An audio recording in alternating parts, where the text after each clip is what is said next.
CAA citizenship amendment act 2019 এই আইনটোৰ মানে কিয় অনা হৈছিল যে ভাৰত চৰকাৰে 2019ত এটা আইন আনিছিল যিটোৰ নাম আছিল চিটিজেনশ্বিপ এমেণ্ডমেণ্ট এক্ট 2019। আমি ইয়াৰ বিষয়ে ভালদৰে বুজিম।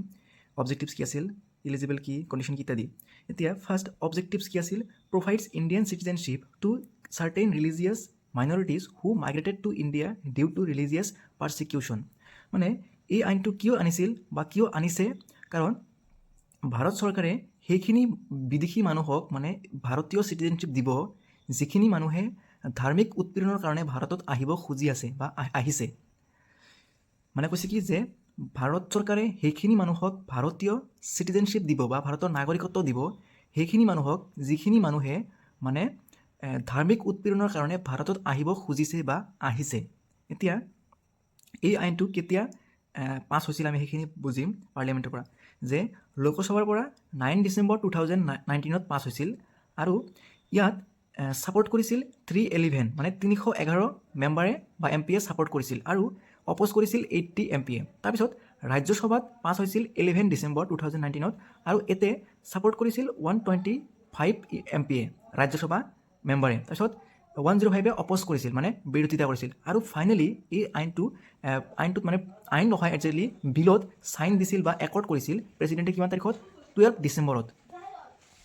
এতিয়া কাণ্ট্ৰিজ যে কোনখিনি দেশৰ পৰা ভাৰতত মানুহ আহিলে সেইখিনিক মানে নাগৰিকত্ব দিব বা চিটিজেনশ্বিপ দিব, সেইখিনি কি পাকিস্তান, আফগানিস্তান আৰু বাংলাদেশ। বেলেগ দেশৰ পৰা হ'লে নহ'ব, এই তিনিটা কাণ্ট্ৰিৰ পৰা হ'ব লাগিব। তাৰপিছত এলিজিবল ৰিলিজিয়নছ আৰু কোনখিনি ধৰ্মৰ মানুহ মানে কোন ধৰ্মৰ মানুহ ভাৰতত আহিলে সিহঁতক মানে চিটিজেনশ্বিপ দিব বা দিয়ে, কাৰণ অলৰেডি আইনটো পাছ হৈ গৈছে আৰু ইমপ্লিমেণ্টো হৈছে। এতিয়া কোনখিনি হিন্দুজ, শিখছ, জৈন, বুদ্ধিষ্ট, পাৰ্চিছ এণ্ড খ্ৰীষ্টিয়ানছ, এই 6 ধৰ্মৰ মানুহ যদি ভাৰতত আহিব খোজে তেতিয়াহ'লে ভাৰত চৰকাৰে সিহঁতক চিটিজেনশ্বিপ দিব।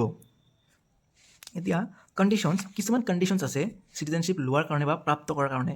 কি entered India on or before 31 December 2014, আৰু সেইবিলাক মানুহ মানে ইলিজিবল যিখিনি মানুহ ভাৰতত কেতিয়া আহিছিল, হয় 31 ডিচেম্বৰ 2014ত আহিছিল বা তাৰ আগত আহিছিল, ইয়াৰ পিছত আহিলে নহ'ব। তাৰপিছত কাম ডিউ টু ৰিলিজিয়াছ পাৰ্চিকিউশ্যন, আৰু সেই মানুহখিনি কেৱল ধাৰ্মিক উৎপীড়নৰ কাৰণে ভাৰতত আহিছে বুলি মানে প্ৰুফ দিব পাৰিলেহে সিহঁতক মানে চিটিজেনশ্বিপ দিয়া হ'ব, বেলেগ কাৰণত হ'লে নহ'ব।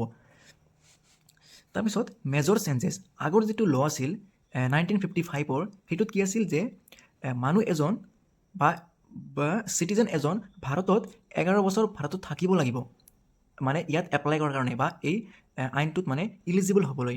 কিন্তু বৰ্তমান CAA অহাৰ পিছত 5 বছৰ কৰি দিছে, মানে 5 বছৰ থাকিলেই এজন মানুহ ভাৰতৰ চিটিজেনশ্বিপৰ কাৰণে এপ্লাই কৰিব পাৰিব। তাৰপিছত হোৱেৰ ডাজ নট এপ্লাই, আৰু এই আইনটো বা এই এক্টটো মানে ভাৰতৰ কোনখিনি ঠাইত মানে বা কোনখিনি এছপেক্টত মানে কাম নহয় বা এপ্লাই কৰিব নোৱাৰে, সেইখিনি কি যে মুছলিমছ, যিখিনি মুছলিমছ আছে সেইখিনি ভাৰতত আহিবই নোৱাৰিব, মানে সিহঁতে চিটিজেনশ্বিপ ল'বই নোৱাৰিব, যিকোনো চিটুৱেশ্যনে হওক, ধাৰ্মিকেই হওক বা ফাইনেন্সিয়েলি হওক যিকোনো মানে।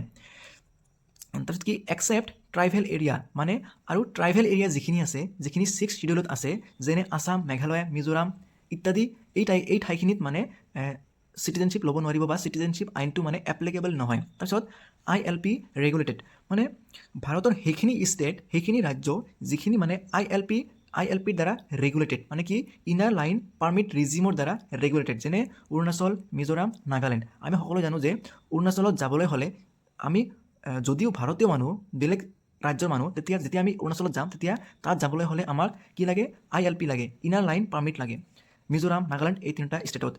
আৰু এটা কি কণ্ডিশ্যন আছে যে ভাৰত চৰকাৰে সেইখিনি মানুহক চিটিজেনশ্বিপ দিব যিখিনি মানুহ যিটো কাণ্ট্ৰিৰ পৰা আহিব সেইটো কাণ্ট্ৰিও আমাক চিটিজেনশ্বিপ দিব লাগিব, মানে কি যদি সিহঁতে আমাৰ মানুহক চিটিজেনশ্বিপ নিদিয়ে আমিও সিহঁতক চিটিজেনশ্বিপ নিদিম, মানে এনেকুৱা কণ্ডিশ্যন।